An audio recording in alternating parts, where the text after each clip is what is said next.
Hello everyone, आप सब कैसे हैं। मैं उम्मीद करता हूं कि बहुत अच्छे होंगे और अपनी पढ़ाई को बहुत अच्छे से कर रहे होंगे। मैं Akash Kumar Bhadana ICT virtual classroom में आपका बहुत बहुत स्वागत करता हूं मेरे प्यारे बच्चों। जैसा आपको पता है कि हमारा चैप्टर नंबर 3 आपका प्रारंभ हो रखा है, निर्धनता एक चुनौती। इसको हम लोग देख रहे थे। आज हम लोग इसकी बात करें, निर्धनता निरोधी जो उपाय हैं इसके विषय में हम लोग पढ़ेंगे। चलिए ध्यान दीजिए, हम लोग बात कर रहे थे आपका निर्धनता निरोधी उपाय के बारे में कि जो आपकी निर्धनता है हम उसको कैसे दूर करेंगे, उसके लिए क्या उपाय हैं और भारत सरकार ने किस प्रकार की रणनीति बनाई है, और ताकि हम लोग अपनी गरीबी को दूर कर सकें। आइए इसके विषय में हम लोग एक एक करके हम लोग देखते हैं और इसको जानते हैं। निर्धनता उन्मूलन भारत की विकास नीति का एक प्रमुख उद्देश्य है। कह रहे जो भारत की जो आपका विकास नीति है, उस विकास नीति का एक उद्देश्य आपका मोटिव क्या है कि निर्धनता का उन्मूलन किया जाए, यानी कि आपका गरीबी को समाप्त किया जाए, गरीबी को आपका खत्म किया जाए। सरकार की वर्तमान निर्धनता निरोधी रणनीति मोटे मोटे तौर पर दो कारकों में है। अब देखिए, सरकार अपनी नीति बनाती है, अपनी योजना चलाती है, उन योजनाओं का, उन नीतियों का कुछ उद्देश्य होता है ताकि वो उद्देश्य, वो उनके लक्ष्य उनको प्राप्त कर सकें। पहला देखते हैं आर्थिक समृद्धि को प्रोत्साहन। आर्थिक समृद्धि को देखिए, आर्थिक समृद्धि क्या होती है, कोई बताएगा बच्चों देखिए, आपके पास अगर मैं रोजगार दूं, आपको शिक्षा दूं, और रोजगार और शिक्षा के माध्यम से आपके पास जो आपके ग्रोथ होगा, जो आपके पास पैसा आएगा, आपकी चीजें जो आपके धीरे धीरे करके जो बढ़ेगा, जो आपका सामर्थ्य होगा, आप उसको आम भाषा में समझ लिए ये आपका ग्रोथ है। मैं आपको ग्रोथ और आपको डेवलपमेंट दोनों समझाऊंगा, इनके बीच क्या डिफरेंस होता है। दूसरा है आपका लक्षित निर्धनता निरोधी कार्यक्रम पर निर्भर, कि जो हमने जिन प्रोग्राम को फोकस किया है, कि हमने आपका लक्षित करके, गोल करके, कि हम इन चीजों से आपकी गरीबी को दूर करेंगे, इसलिए हमने उपाय किए। अब देखिए, सबसे पहले आप ध्यान दीजिए, 1980 के दशक के आरंभ तक समाप्त हुए 30 वर्षों की अवधि के दौरान प्रति व्यक्ति आय में कोई वृद्धि नहीं हुई। अब देखिए, शुरुआत के जो आपके 30 साल रहे, पर कैपिटल इनकम, प्रति व्यक्ति आय में किसी व्यक्ति की देखिए क्या नहीं हुई, कोई भी वृद्धि नहीं हुई। आप देखेंगे अब प्रति वर्ष क्या होता है, पर कैपिटल इनकम, आपका प्रति व्यक्ति आय में आपकी वृद्धि होती है। और हम लोग आपके मापते भी हैं कि प्रति व्यक्ति आय क्या है और कैसे उसमें वृद्धि होती है। और निर्धनता भी अधिकतम कम नहीं आई है। 1950 के दशक के आरंभ में आधिकारिक निर्धनता अनुमान 45% था। यानी कि अगर आप 1950 के दशक में देखोगे तो आप कहेंगे जो सरकार ने आपका निर्धारण किया था, भारत में 45% हमारी पॉपुलेशन आपका गरीब थी। यानी कि पूरे 100% में से अगर आप देखोगे तो 45% लोग क्या थे बच्चों, गरीब थे। ये नंबर था, यानी कि भारत की आधी आबादी ऐसी थी जो आपका गरीब थी उस समय। क्लियर है। और बात कर रहे हैं, देखिए 1980 के दशक के आरंभ में भी वही बना रहा, यानी कि 1980 तक भी सेम नंबर से रहा, कोई ज्यादा हमको प्रभाव इसमें नहीं दिखाई दिया। 1980 के दशक से भारत की आर्थिक समृद्धि दर विश्व में सबसे अधिक रही। और कैसे रहा इस समय में, आर्थिक समृद्धि दर क्या थी, विश्व में सबसे अधिक रही। समृद्धि दर 1970 के दशक में करीबन आपका 3.5% से औसत से बढ़कर 1980 और 90 के बीच में 6% के करीब पहुंच गई। यानी कि जो हमारा ग्रोथ था वो हमारा बढ़ने लगा, यानी कि हम जिस दिशा में काम कर रहे थे उस दिशा में हमारी ग्रोथ, हमारी आपका दिखाई देने लग गई थी। क्लियर है। विकास की उच्च दर ने निर्धनता को कम करने में एक महत्वपूर्ण आपका भूमिका निभाई। अब देखिए, विकास की दर उच्च थी, यानी कि आपका डेवलपमेंट का जो आपका प्रोसेस था वो आपका प्रारंभ हो चुका था। और जब आपका डेवलपमेंट का जब आपका प्रोसेस शुरू हुआ तो उससे क्या हुआ, जो हमारी निर्धनता थी उसमें क्या आई, आपकी बच्चों कमी आई, उसमें गिरावट दर्ज हुई। इसलिए यह स्पष्ट होता जा रहा है कि आर्थिक समृद्धि और निर्धनता उन्मूलन के बीच एक घनिष्ठ संबंध है। कैसा है? घनिष्ठ। यानी कि अगर आपकी आर्थिक समृद्धि अच्छी होगी, आपका इकोनॉमिकल अगर आपकी ग्रोथ होगी, तो जो आपकी पॉवर्टी है, जो आपकी गरीबी है, उसमें क्या मिलेगा आपको? आपको कमी देखने के लिए मिलेगी। तो दोनों में क्या हुआ? आपका सहचर संबंध हुआ। इसमें आर्थिक समृद्धि में और आपका निर्धनता उन्मूलन में। तो हमको क्या करना है? अपनी आर्थिक समृद्धि को बढ़ाना है, जिससे हम लोग क्या कर सके? अपनी निर्धनता का कम कर सके, उसको उन्मूलन कर सके। देखिए, आर्थिक समृद्धि अवसरों को व्यापक बना देती है और मानव विकास में निवेश करती है। अगर आपकी आर्थिक समृद्धि होगी तो आपको बहुत सारे चांस मिलेंगे, और वो चांस क्या होते हैं? आपके ह्यूमन डेवलपमेंट में आपके इन्वेस्ट करने के लिए क्या होते हैं? अच्छे होते हैं। और उससे क्या होता है? ह्यूमन रिसोर्स बनता है।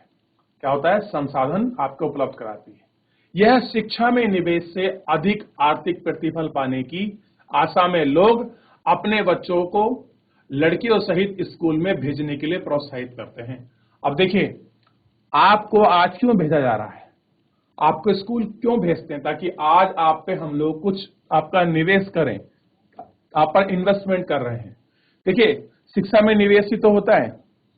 आज अभी आपने अपनी प्राइमरी एजुकेशन से लेकर आप लोग हायर एजुकेशन तक जाओगे, ये उम्मीद से कि अगर हम आज आपको अच्छा पढ़ा देंगे तो कल हमको क्या होगा? आपसे आर्थिक प्रतिफल वापस होगा।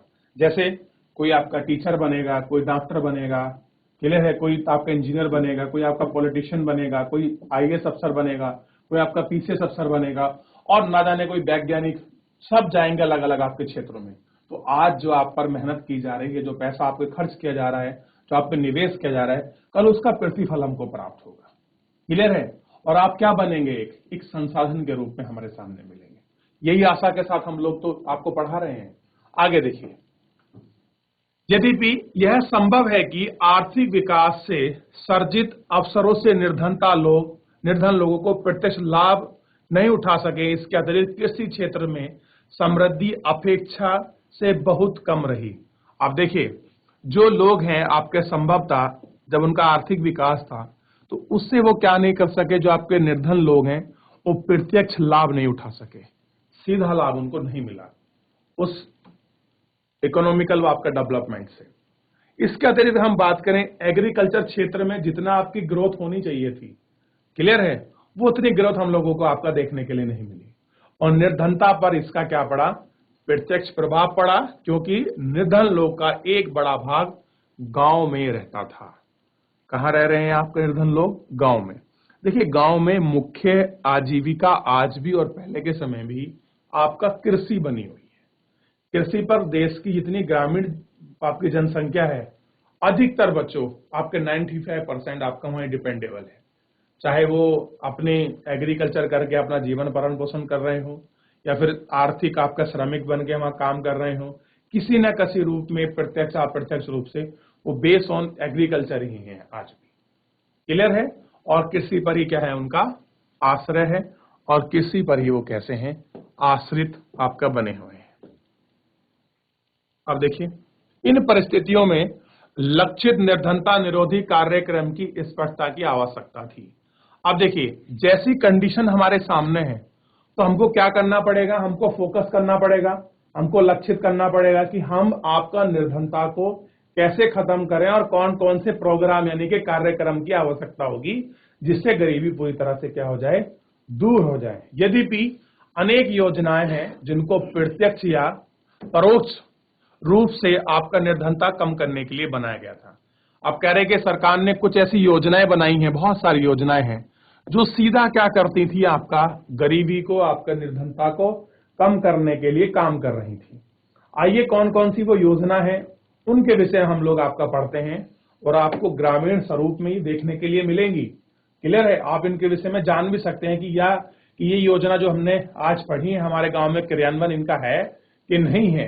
क्लियर है? आइए हम लोग देखते हैं कि कैसे इनसे आपका निर्धनता कम हुई है, और सरकार कितनी सफल रही है आपका निर्धनता कम करने के लिए। देखते हैं बच्चों, महात्मा गांधी राष्ट्रीय ग्रामीण रोजगार अधिनियम 2005, जिसको बोला गया है मनरेगा, शॉर्टकट में इसका नाम है आपका मनरेगा। क्या है? महात्मा गांधी राष्ट्रीय ग्रामीण रोजगार अधिनियम 2005, शॉर्टकट में बोलते हैं इसको मनरेगा, का उद्देश्य ग्रामीण क्षेत्रों में आजीविका सुरक्षित करने के लिए हर घर के लिए मजदूरी रोजगार में कम से कम 100 दिन को उपलब्ध कराना। क्या है 100 दिन? क्या मिलेगा आपको बच्चों? कम से कम आपको वर्ष में रोजगार मिलेगा और इससे लाभ होगा। अब देखिए, गांव में कुछ ऐसे व्यक्ति हैं जो गांव से बाहर जाना नहीं चाहते या असमर्थ हैं, किसी प्रकार से उनको रोजगार नहीं मिला, तो सरकार ने क्या किया कि गांव में रहने वाले ऐसे व्यक्ति को जिनकी आजीविका का मतलब है वो अपने परिवार का और अपना जीवन का पालन पोषण नहीं कर सकते क्योंकि उनको रोजगार नहीं मिला, उसके लिए सरकार उनको 100 दिन का निश्चित रोजगार देती है। किसके माध्यम से? महात्मा गांधी राष्ट्रीय ग्रामीण रोजगार अधिनियम 2005 यानी कि मनरेगा के माध्यम से। अब उनको क्या मिल रहा है? 100 दिन का रोजगार उपलब्ध करा रही है। इसका उद्देश्य क्या है? सतत विकास यानी कि कंटिन्यू आपका क्या रहे, आपका डेवलपमेंट रहे में मदद के, ताकि सूखा, वन कटाई, मिट्टी के कटाव जैसी समस्याओं से बचा जा सके। ये ऐसी समस्या है जिनसे हम लोग आपका बच सकें। इस प्रावधान के तहत 1/3 रोजगार महिलाओं के लिए सुरक्षित किया गया है। अब गांव में जिन व्यक्ति को मनरेगा के तहत 100 दिन का काम मिलेगा, तो उसमें से आपका 1/3 क्या होंगी? आपकी बच्चों महिलाएं होंगी। इसमें भी, मनरेगा में भी। क्लियर है? कौन होंगी? महिलाएं। ताकि सरकार की ये कोशिश है कि हम लोग महिलाओं को भी ध्यान रखें और उनकी आर्थिक स्थिति को अच्छा करें ताकि उनको भी आपका रोजगार मिल सके। क्लियर है? तो ये सरकार की पहल है। अभी मैं देख पा रहा हूं कि कुछ बच्चे बड़े खुश हैं आपके चैप्टर पढ़ते हुए। अब चैप्टर पढ़ने की वजह से खुश हैं, किसी और चीज की वजह तो मेरे को नहीं पता, लेकिन खुश नजर आ रहे हैं। अब जीआईसी बोर्ड के बच्चे आपस में बात कर रहे हैं। चलिए कोई बात नहीं, ध्यान दीजिए आप लोग। तो क्या करा इससे बच्चों? महिलाओं के लिए भी आपकी सुरक्षा की एक आपकी दृष्टि से इनके लिए भी आपका निश्चित कर दिया गया कि 1/3 जो आपका रोजगार होगा वो भी महिलाओं को मिलेगा। अब मुझे बताइए, अगर गांव के व्यक्ति को कम से कम सरकार 100 दिन निश्चित रूप से आपका रोजगार दे रही है, तो मुझे बताइए क्या उनके रोजगार में उनके जीवन यापन के लिए कुछ मदद होगी कि नहीं होगी? कैसे गरीबी कम होगी कि नहीं होगी? बताइए बच्चों, होगी? अगर होगी तो हाथ खड़ा कीजिए।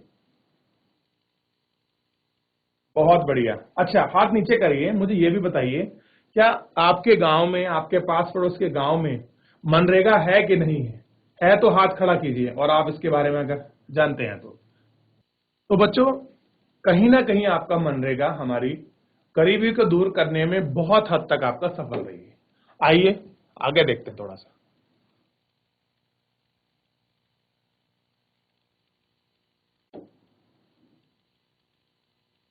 अब देखिए, इस स्कीम के अंतर्गत 4.78 करोड़ परिवारों को यानी कि 220 करोड़ प्रति व्यक्ति रोजगार उपलब्ध कराया गया।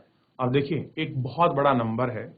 मनरेगा के अंतर्गत अगर आप देखोगे, इतने परिवारों को आपका रोजगार मिला है। ये फैमिली है जिनको रोजगार मिला है और कह रहे हैं कि 220 करोड़ प्रति व्यक्ति रोजगार आपके उपलब्ध कराया गया है।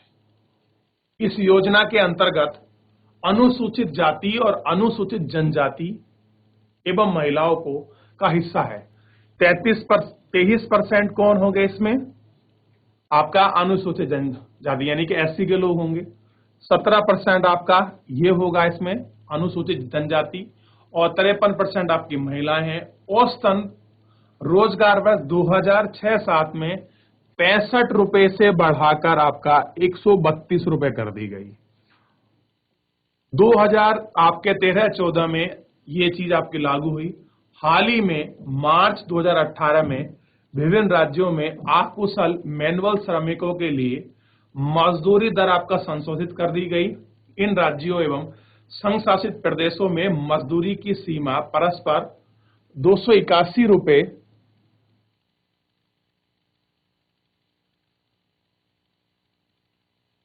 कितनी है बच्चों? 281 रुपए आपका प्रतिदिन हरियाणा के श्रमिकों के लिए, 168 रुपए बिहार के लिए और झारखंड के लिए आपका तय किया गया। देखिए, जब आपकी मनरेगा की स्कीम चली थी तो 2006-07 में 65 रुपए के हिसाब से आपको प्रतिदिन के हिसाब से सरकार आपको पे करती थी, लेकिन 2000 आपका 13-14 में से कितनी कर दी गई, आपका 132 रुपए कर दी गई। यानी कि अगर आप मनरेगा के अंतर्गत एक दिन में काम करते हैं तो आपको 132 रुपए आपको मिलेंगे। क्लियर है? दूसरा देखिए, फिर इसमें 2018 में भी कुछ आपके चेंजेस हुए और हरियाणा के अंतर्गत आप देखेंगे जो मजदूरी दर है 281 रुपए आपका सरकार ने इसको निर्धारित कर दिया। और देखिए हर राज्य में अलग अलग है, थोड़ा सा आप इसको देख सकते हैं। क्लियर है? अब बिहार वगैरह में कुछ कम रखा गया है।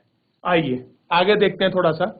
ये जो स्कीम आई है, केंद्र सरकार राष्ट्रीय रोजगार गारंटी कोष भी स्थापित किया गया। इसी तरह राज्य सरकार भी योजना के कार्यान्वयन के लिए राज्य रोजगार गारंटी कोष की स्थापना करेगी। कार्यक्रम के अंतर्गत अगर आवेदक को 15 दिन के अंदर रोजगार उपलब्ध नहीं कराया गया तो वह दैनिक बेरोजगार भत्ते का हकदार होगा। अगर किसी को 15 दिन के अंदर रोजगार नहीं मिला तो वो क्या हो जाएगा, बेरोजगारी आपका भत्ता मिलता है उसका वो हकदार हो जाएगा। और एक और महत्वपूर्ण योजना, राष्ट्रीय काम के बदले अनाज, ये भी चली है ना बच्चों, काम के बदले अनाज, ये भी एक आपका कार्यक्रम चला था जिसे 2004 में देश के सबसे पिछड़े 150 जिलों में लागू किया गया। कहां पर लागू थी ये, ध्यान दीजिए, राष्ट्रीय काम के बदले अनाज योजना 2004 में इसको लागू किया गया। देश के वो जिले 150 जो बहुत पिछड़े हैं उनमें इसको लागू किया गया। देखिए सरकार, आप देखेंगे सरकार गरीबी को दूर करने के लिए कितने प्रयास कर रही है, कौन कौन सी योजना चला रही है, आप देख सकते हैं। ऐसा नहीं है कि भारत में जो आपका गरीबी कम हो रही है तो उसमें कोई सरकार का प्रयास नहीं, सरकार बहुत प्रयास कर रही है। इतना बड़ा देश है, हर एक व्यक्ति तक विकास पहुंचना एक अपने आप में बहुत बड़ा आपका चैलेंज है। क्लियर है? आइए आगे बढ़ते हैं और बहुत सारे प्रावधान दिए गए।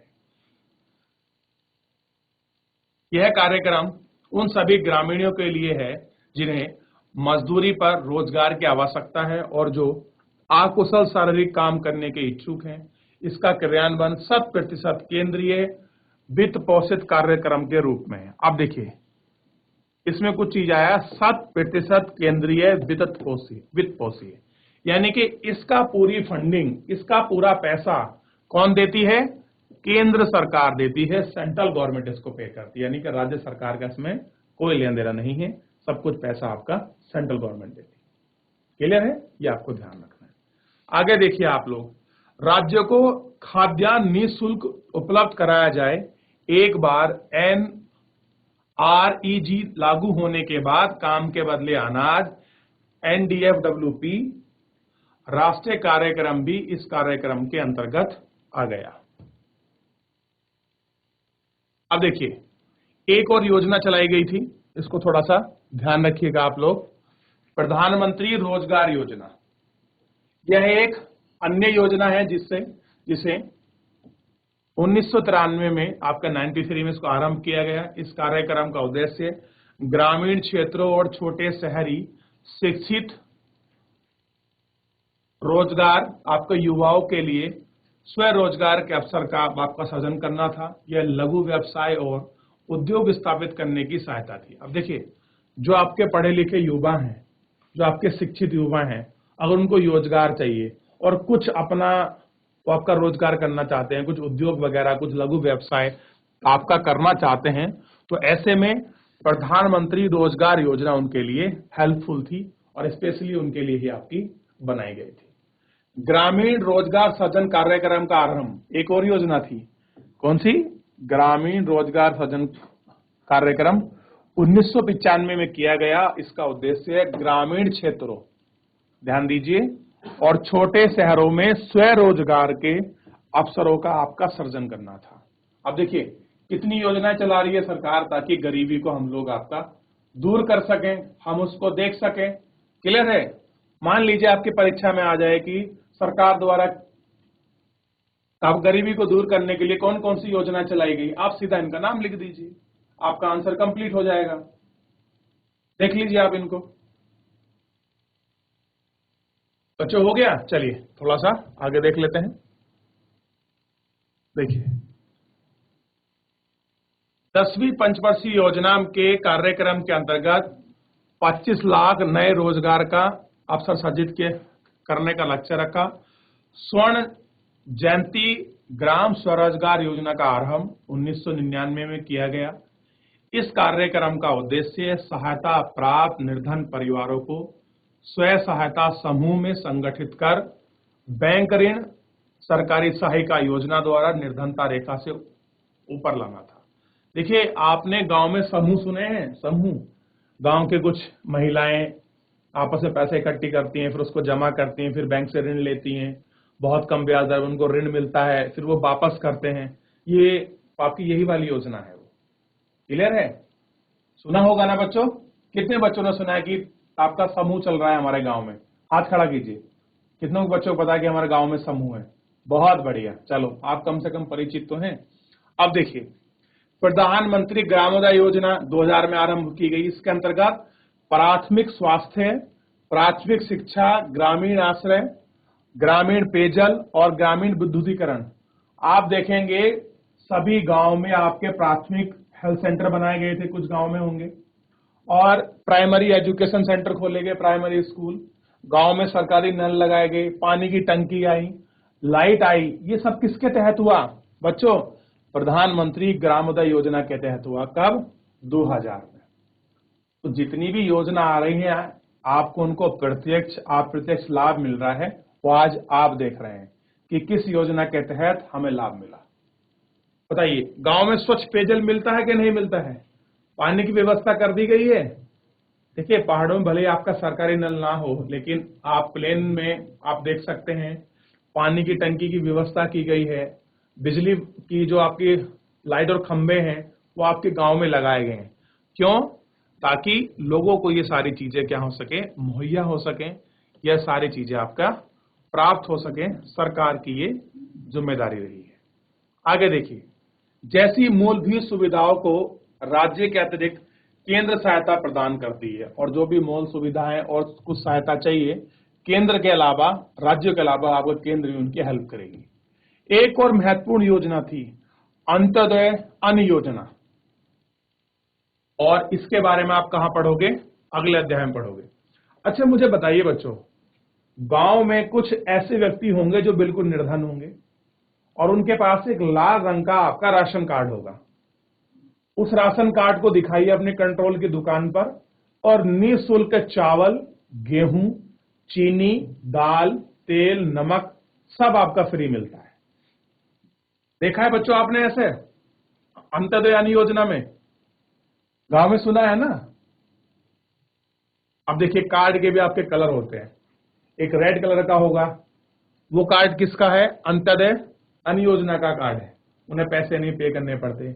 एक येलो रंग का होगा, क्लियर है? कार्ड के कलर बता रहा हूं मैं आपको। और एक होगा आपका पीले कलर का, व्हाइट। एक होता है रेड, एक होता है व्हाइट और एक होता है येलो। हाँ 3 कलर हैं। ये तीनों कलर आपको देखने के लिए मिलेंगे। तो सरकार ने कुछ सोच के तो बनाए हैं ये कलर, और वैसे उसी आधार पर आप देखिए रेड कलर वालों को आपको फ्री मिलेगा, और जो आपको पीले वालों को बहुत कम पे करना पड़ेगा, व्हाइट वालों को कुछ ज्यादा पे करना पड़ता है। कुछ इस प्रकार से है। आप इनका मेजर डिफरेंस आप लोग अच्छे से कर सकते हैं। इन कार्यान्वयन के मिलते जुलते परिणाम हुए,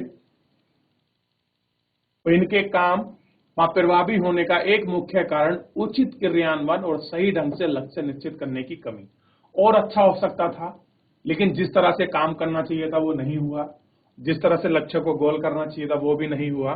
इसके अतिरिक्त कुछ योजना परस्पर व्यापी भी रही। अच्छी नियत के बावजूद योजनाओं के लाभ के जो पात्र थे निर्धनों को पूरी तरह से वो प्रॉफिट नहीं मिला जिस तरह से मिलना चाहिए था। इसलिए हाल ही के वर्षों में निर्धनता उन्मूलन कार्यक्रम की उचित प्रक्षावणी पर अधिक बल दिया गया। अब देखिए जितनी सरकार ने योजना चलाई, अभी तो बहुत सारी योजनाएं हैं, तो जिस तरह योजना चलाई, जो मनसा थी, जो आशा थी, जो उम्मीद थी, वो पूरी तरह से सफल नहीं हो सकी। और जिस तरह से इसको लागू करना था, जिस तरह से इसको काम काज संभालना था, जिस तरह से इसको लक्षित करना था, सरकार उसमें पूर्ण रूप से सफल नहीं हुई। और यही कारण है कि गरीबी जो है अभी तक बनी हुई है। तो मेरे प्यारे बच्चों, आज के लिए इतना ही। मिलते हैं नेक्स्ट लेक्चर में। तब तक अपना ध्यान रखिए, स्वस्थ रहिए, अपनी पढ़ाई को बहुत अच्छे से करते रहिए। मुझसे जुड़ने के लिए आपका बहुत बहुत धन्यवाद।